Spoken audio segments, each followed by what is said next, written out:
오늘은 달란트 비유를 살펴보려고 합니다. 우리가 너무나도 잘 알고 있는 말씀이죠. 이 두 종류의 종의 비유, 또 열처녀 비유, 양과 염소의 비유와 함께 달란트 비유는 예수님의 종말 설교에 포함되어 있는 비유입니다. 종말 설교에 나오는 비유죠. 이 종말 설교에 나오는 비유의 특징은요, 제자라고 다 제자가 아니다 하는 겁니다. 가짜 제자가 있고 무늬만 제자가 있고 참 제자가 있다. 그것이 바로 결산할 때, 마지막 종말 심판 때 드러나게 될 것이다 하는 것을 말해줍니다. 그러면 진짜는 어떻게 구별할 수가 있는가? 우리 성도님들, 참 믿음, 참 제자 어떻게 구별할 수가 있겠습니까? 주일 오후에도 그 부분을 잠깐 말씀드렸습니다만, 오늘 비유의 관점에서 말씀을 드린다면 삶을 보면 알 수가 있습니다. 참 신자는 맡겨주신 사명에 충성하는 자들입니다. 가짜는요, 자기 일에만 신경 씁니다. 교회는 왔다 갔다 하는데, 예배도 왔다 갔다 하는데 주의 일, 주의 사명에 별 관심이 없으면 가짜입니다. 가짜. 무늬만 크리스천입니다. 참 제자는 주의 사명, 주님이 맡겨주신 사명에 헌신하는 자들입니다. 그것이 바로 달란트 비유가 말하고자 하는 핵심 내용입니다. 먼저 예수님은 떠나시면서 제자들에게 사명을 맡기셨습니다. 예수님은 자신의 종들에게 자기 사업의 이윤을 남기기 위해서 자신의 소유를 배당해주고 가는 주인과 같다, 이렇게 말씀을 하고 있습니다. 여기서 여행을 떠나는 주인은 예수님이시고 그 종들은 예수님의 제자들을 말합니다. 비유에 나오는 것처럼 예수님은 제자들을 무한 신뢰하시면서 사명을 맡기십니다. 15절을 보시면 각각 그 재능대로 한 사람에게는 금 5달란트를, 한 사람에게는 2달란트를, 한 사람에게는 1달란트를 주고 떠났더니, 여기 그 재능대로는 헬라어로 보면 두나미스입니다. 두나미스 하면 잘 아시죠? 능력, 파워를 얘기합니다. 하나님께서는 종들의 능력을 다 알고 계십니다. 너무나도 잘 알고 계십니다. 우리가 우리 자신을 아는 것보다 주님은 우리를 잘 아십니다. 우리의 성품도 아시고 우리의 능력도 아시고 우리의 기질도 아시고, 여기에 딱 맞도록 사명을 부여하십니다. 능력이 많은 종에게는 많은 달란트를 맡기시고, 능력이 적은 종에게는 적게 맡기셔서 부담 없이 사역할 수 있도록 해주신다는 겁니다. 1달란트 밖에 감당이 안 되는데 5달란트 무리하게 맡기시지 않습니다. 딱 그 능력대로 맞게 사명을 주신다는 겁니다. 이 달란트는 이게 은사, 성령의 은사 혹은 사명이라 이렇게 보시면 되겠습니다. 금 1달란트가 얼마쯤 되는지 아십니까? 오늘 값어치로 치면 10년 연봉이라 합니다. 10년 연봉. 엄청난 돈이죠. 1달란트 몇 억입니다. 몇 억. 어마어마한, 작지 않은 돈이죠. 그 당시면 더 큰 돈이었겠죠. 작지 않은 돈을 맡겼다는 겁니다. 하나님께서 이처럼 우리를 신뢰하셔서 작지 않은 사명을, 우리가 아무리 사명이 작다 하더라도 그 사명의 가치가 1달란트입니다. 작지 않습니다. 그것을 우리에게 맡겨주셨다는 겁니다. 왜 맡기셨을까요? 이윤을 기대합니다. 이윤을. 하나님 사업의 이윤을 내라고 이 사명을 맡겨주신 것입니다.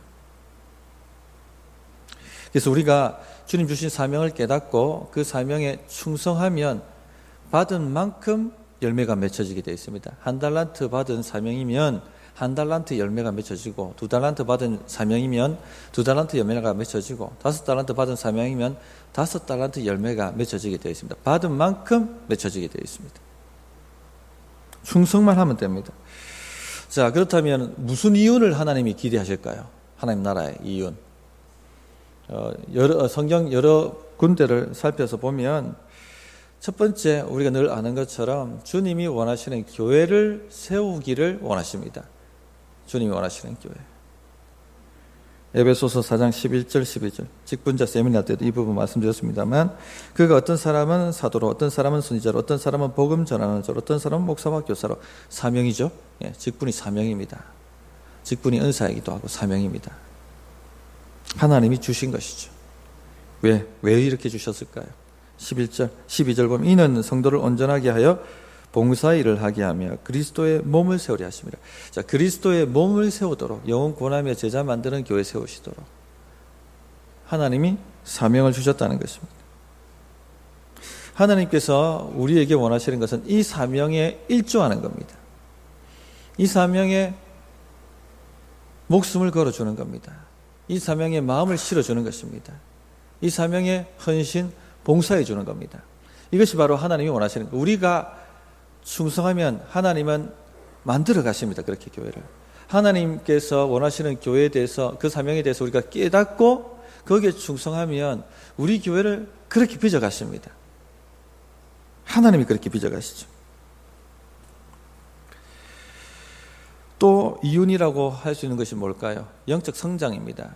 에베소서 4장 14절 12절 그 다음 13절 말씀을 보면 이렇게 말씀하시죠. 우리가 다 하나님을 아는 아들을 믿는 것과 아는 일에 하나가 되어 온전한 사람을 이루어 아는 것과 믿는 것에 성장이 있어서 온전한 사람을 이루어 가야 된다는, 영적 성장해 가야 된다는 것이죠. 그래서 그리스도의 장성한 분량이 충만한 데까지 이르는 일. 영적 성숙하라는 얘기입니다. 주님께서 우리에게 기대하시는 이유는 영적 성숙입니다. 세월 지나갔는데 그 자리 그대로면 한 달란트 땅에 묻어둔 사람입니다. 참 신자가 아닐 가능성이 굉장히 많죠. 세월 지났으면 성장해야 됩니다.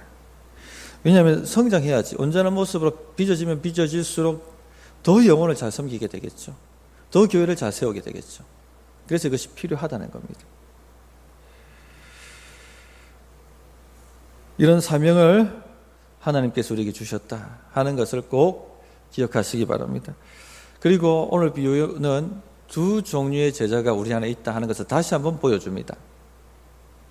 오늘 비유는 제자들에게 하신 말씀이죠. 그 당시 예수님을 따랐던 제자들은 누가 있습니까? 베드로, 요한, 야고보, 바돌로메, 또 가롯, 유다가 있죠. 예. 보십시오. 참 제자가 있고 가짜 제자가 있습니다. 오늘도 마찬가지입니다. 주님 따른다고 하는 사람들 중에 참 제자가 있고 가롯, 유다 같은 가짜 제자가 있습니다. 언제 판가름답니까? 결정적으로는 결산할 때, 주님이 다시 오실 때 판가름이 납니다. 그때 착하고 충성된 종이라 평가받는 사람들은 참 제자고, 게으르고 무익한 종이라고 평가받는 자는 가짜 제자입니다. 이 진짜는 주의 일에 앞에도 말씀드렸지만 헌신합니다. 충성합니다. 사명에 충성합니다. 이윤을 남깁니다. 누구의 이윤일까요? 주의 이윤입니다. 주님의 이윤.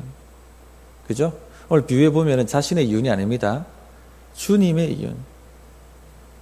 거기에 바치는 겁니다. 그런데 가짜는요, 자신의 이윤에만 신경 씁니다. 그러니까 주의 일에 신경을 안 쓰는 거예요. 고린도전서 10장 31절에 이것을 주의 영광을 위한 삶이라고 표현했죠. 그런즉 너희가 먹든지 마시든지 무엇을 하든지 다 하나님의 영광을 위하여 하라. 우리가 먹고 마시는 것도, 생계를 추구하는 것도 결국 뭐 때문에? 사명 감당하라고.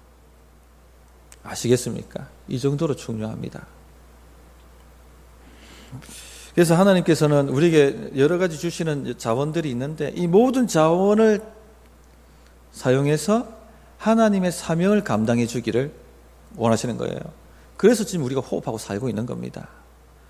사명이 끝났다면 데려가셨겠죠. 근데 지금 호흡하고 살고 있다는 것은 사명이 남았다는 거예요. 신경 쓰라는 겁니다. 이 사명에 대해서.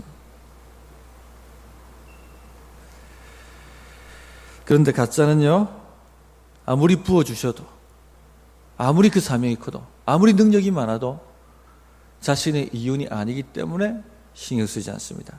헌신 봉사하지 않습니다. 24절 25절 이것을 이 한 달란트 받은 자의 말해 보면 이것이 드러나죠. 한 달란트 받은 자는 와서 이르되 주인이여 당신은 굳은 사람이라 심지 않은 데서 거두고 해치지 않은 데서, 뿌리지 않았다는 얘기죠. 뿌리지 않은 데서, 심지도 않고 뿌리지도 않고 않은 데서 모으는 줄을 내가 알았으므로 두려워하여 나가서 당신의 달란트를 땅에 감추어 뒀나이다. 보소서 당신의 것을 가져셨나이다.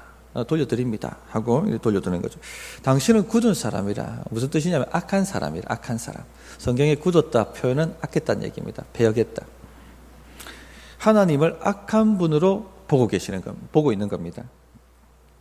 심지도 않고 해치지도 뿌리지도 않으면서 이익을 보려고 남 시켜가지고 남 부려먹어가지고 자기 이익을 보려고 하는 악한 사람이다.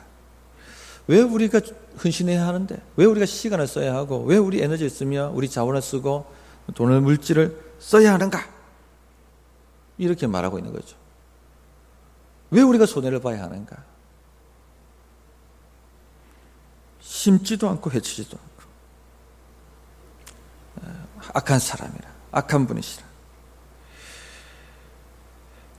이런 분들은요, 하나님께서 우리를 힘들게 한다, 우리가 원하지 않는 것을 강압한다, 이렇게 생각합니다. 그래서 하나님을 악하다고, 굳은 사람이라고 봅니다. 저도 신앙이 어릴 때는요, 목사님께서 주를 위해서 헌신하십시오 하면 굉장히 부담이 왔습니다. 주를 위해서 헌신하실 분들 앞으로 나오셔서 기도합시다 하면, 일어서서 기도합시다 하면 굉장히 부담이 왔습니다. 왜 부담이 왔을까요? 주를 위해서 헌신하면은 내가 좋아하는 거 포기해야 되고, 특히 가장 내가 좋아하는 거 하나님 반드시 뺏어갈 거다, 하지 말아 할 거다, 이런 마음이 있어가지고 못했어요. 다 그런 마음 갖고 계시죠? 이 어린 겁니다. 마음이, 신앙이 어린 겁니다. 가짜 믿음이든지 신앙이 어린 겁니다. 하나님을 굳은 사람으로 보는 거죠. 악한 사람으로. 나를 힘들게 만들고 내 삶을 어렵게 만들고 내가 좋아하는 것을 뺏어가고 내가 싫어하는 것을 강압하고 그렇게 하시는 분이다, 그렇게 보는 겁니다. 당신은 굳은 사람이라. 하나님이 누구신지 모릅니다. 하나님은 우리 아버지십니다. 아버지. 그런데 굳은 사람으로 보고 있는 거죠. 성도님들, 우리가 보통 염려하고 걱정하는 것들이 뭡니까? 우리 삶에서 염려하고 걱정하는 것들이 가장 핵심적인 게 있죠. 먹고 마시는 거 걱정하지 않습니까? 사업 걱정합니다. 그죠? 돈 걱정합니다. 또 뭐 걱정합니까? 부모들은 다 자녀 걱정하고, 자녀들은 취업 걱정하고, 결혼 걱정하고, 뭐 이런 거 하지 않습니까? 다 자녀 걱정합니다. 이게 우리 주 걱정거리, 관심사입니다. 사명을 감당하라 하면은요, 당장 이것에 손해가 나는 것처럼 여겨집니다. 실제로 손해가 납니다. 또 그만큼 신경 못 써주거든요. 하나님은 굳은 사람이라. 그런데요, 하나님은 우리 아버지이십니다. 우리 사업이 잘 되어야 되는 것 알고 계십니다. 하나님께서는 금도 내 것이요 은도 내 것이라고 말씀하신 분이시고, 아브라함을 복 주시면서 내 후손도 이와 같이 복 받으리라 하신 분이에요. 아십니다. 우리에게 돈이 필요하다는 것도 아시고, 우리 사업이 잘 돼야지 우리가 주님께 더욱더 헌신할 수 있다는 것도 아십니다. 또 하나님은요, 우리 자녀가 잘 되어야 되는 것 알고 계십니다. 누가 그 부모가 자식 잘못되는 것 원하겠습니까? 하나님은 우리 아버지신데 누가 그 자녀가 잘못되는 것 원하시겠습니까? 독생자 예수님을 아낌없이 베풀어 주셨다는 것, 이 하나만 깊이 묵상해봐도 하나님께서 얼마나 우리를 챙기시고 입히시고 먹이시고 모든 뒷감당을 하시는지 하는 것을 믿을 수가 있습니다. 알 수가 있습니다. 그래서 하나님께서 우리를 책임지신다 하는 이 좀 믿음을 가지고 사시기 바랍니다. 이런 걸 좀 우리가 붙들고 믿어야 됩니다. 때가 되면 결혼도 해야 되고, 때가 되면 취업도 해야 되고, 때가 되면 돈도 많이 벌어야 되고, 왜 자식 살펴야 되고, 또 부모 섬겨야 되고, 또 주의 일 해야 되고, 집도 사야 되고, 때가 되면 진급도 해야 되고, 때가 되면 사업도 확장돼야 되고, 그죠? 때가 되면 자녀도 양육해야 되고, 다 알고 계시다는 얘기예요. 그런데 우리는 그것을 우리의 짐처럼 여기면서 짊어지고 우리가 해야 될 것처럼, 왜? 우리가 하지 않으면 손해보는 것처럼, 주님, 여가가 생기면 제가 주의 일을 해볼게요. 여가가 생기면 제가 사명 감당할게요. 그죠? 하나님은 굳은 사람이라. 왜 내 형편도 생각해 주지 않고, 왜 내 어려운 지금 형편도 이해해 주지 못하는가? 심지도 않고 해치지도 않은 데서 거두시는 분이라. 전혀 우리의 형편 고려하지 않고 주의 일 하라고, 헌신하라고, 충성봉사하라고 다 그치시기나 하시고, 하나님은 굳은 사람이라 그렇게 여기는 것입니다. 이런 믿음에서 빨리 벗어나야 되는 거예요. 이 가짜 믿음이 하나님을 도무지 모르는 사람입니다. 그러니까 주님께서 또 이렇게 말씀하시는 거죠. 나는 너희를 도무지 알지 못한다.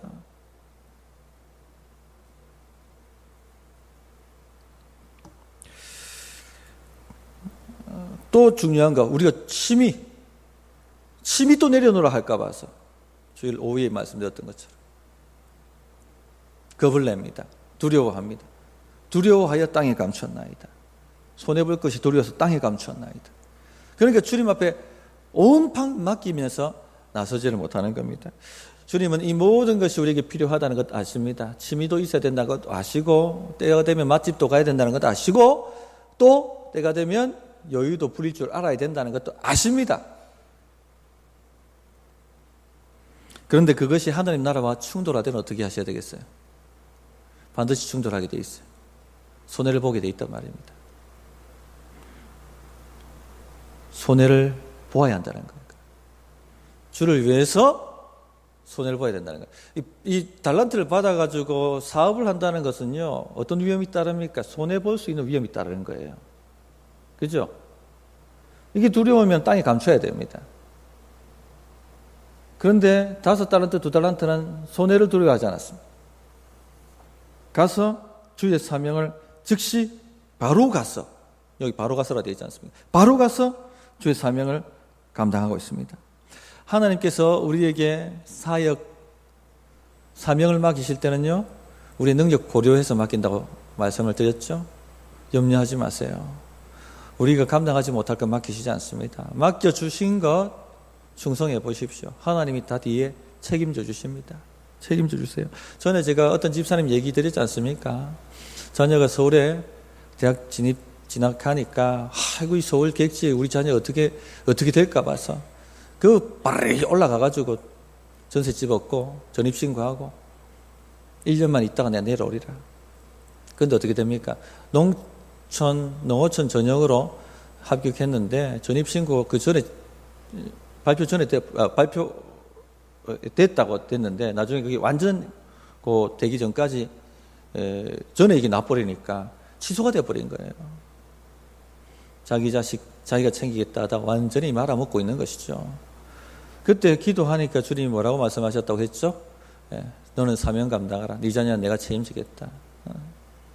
그래서 맡겨놓고 내려왔더니 모든 문제가 해결되었습니다. 이런 것입니다. 주님이 뒷감당해 주십니다. 당장 손해보는 것 같은데 뒷감당을 해 주신다는 얘기입니다.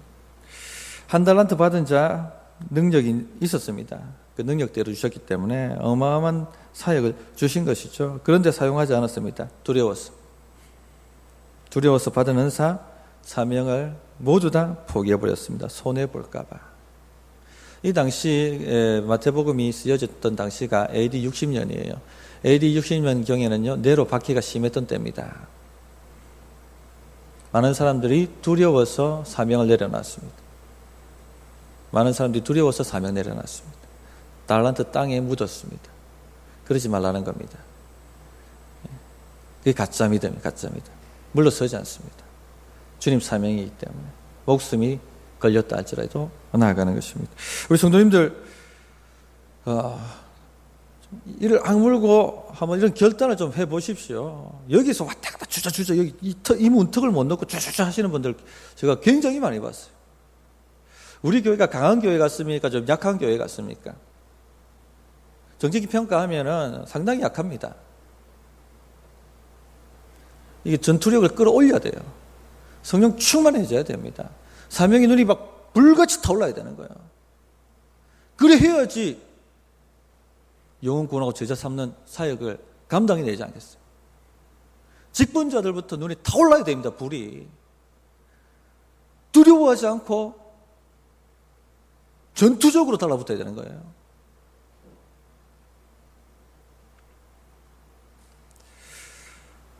셋째, 이 비유는요, 결사란 할 날이 다가오고 있다 하는 것을 보여줍니다. 드디어 주인이 돌아옵니다. 돌아온 주인은 결산을 보고하라고 합니다. 자, 5달란트 사명 충실히 감당했던 사람들, 2달란트 남긴 사람들 기쁘게 보고합니다. 주님 오시기를 기다렸던 것이죠. 주님 어서 오소서. 주님 속히 오시옵소서. 보고해야 되니까 이 기쁜 일을. 그때 주님이 이렇게 칭찬을 합니다. 주인은 잘하였도다. 착하고 충성된 종아, 내가 적은 일에 충성하였음에. 성도님들, 우리가 아무리 큰 사명 받았어도 주님의 나라에서 받은 복에 비하면요 작은 겁니다. 적은 겁니다. 적은 거. 적은 일에 충성하였음에 비교도 안 되는 거예요. 많은 것을 내게 맡기, 내가 많은 것을 내게 맡기리니, 우리가 헌신한 것과 비교할 수 없는 어마어마한 것이 오게 되어 있습니다. 받게 되어 있습니다. 네, 주인의 즐거움에 참여할지어다 하고 축복합니다. 자, 5달란트, 근데요 2달란트 남긴 자 모두 똑같은 말로 칭찬을 들었습니다. 그죠? 주인의 즐거움에, 많은 것에 주인의 즐거움에 참여하게 됩니다. 여기서 주목하셔야 될 게, 주인의 평가가 남긴 양하고 상관없습니다. 이혼하고 상관없습니다. 얼마나 충성했느냐 여기에 달려 있다는 겁니다. 그렇지 않다면 저 이슬람권에서 평생 한 명도 전도하지 못하고 사시는 분들은 천국 가면 완전히 개털모자이지 않겠습니까? 그러니까 이혼하고 지금 상관없는 거예요. 주님은 그 능력에 맡긴 달란트 사명에 대해서 충성했느냐 이거 보신다는 겁니다. 그 충성만 하면 한 영혼도 이슬람권에서 구원하지 못했던 선교사를 할지라도, 충성된 종아, 내가 내게 많은 것을 맡기리니 주인의 즐거움에 참여할지어다 라고 복을 주신다는 겁니다. 우리가 어떤 사명을 가졌든지 간에 그 사명에 대해서 충성하시면 되는 거예요. 정말 그 자리만 지키는 것이 내 사명이라면 그 자리 지키는데 목숨을 거세요. 그러면요 충성입니다. 그러면은 이윤을 남기는 겁니다.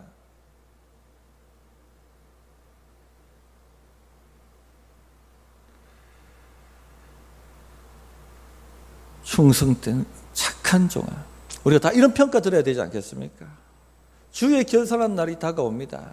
중간 정산도 있어. 중간 정산도 마지막 정산이 있고, 중간중간 깨닫지 못할까 봐서 주님께서 중간중간 충성한 자에게 복 주시는 것을 가시적으로 보여주시잖아요. 또 헌신하지 못하고 주의 사명에 충성하지 못한 사람들 안 되는 것 보게 해주시지 않습니까? 이 중간 정산이거든요. 깨달으라고. 깨닫기 바랍니다. 말씀을 정리하겠습니다. 충성된 제자는요 바로 가서 사명을 감당했습니다. 바로 가서. 반면에 게으르고 악한 가짜 제자는요 손도 까딱하지 않았습니다. 우리가 행위로 구원받지 않습니다. 행위는요 믿음을 만들어내지 못합니다. 그러나 참된 믿음은요 행위를 만들어냅니다. 행위를. 사명에 충성 봉사하는 행위를 만들어냅니다. 사탄은 계속해서 우리에게 게으르라고 그렇게 유혹을 할 것입니다. 자기를 위해 살라고 이래 얘기합니다. 누가 네 인생을 책임져 주겠어?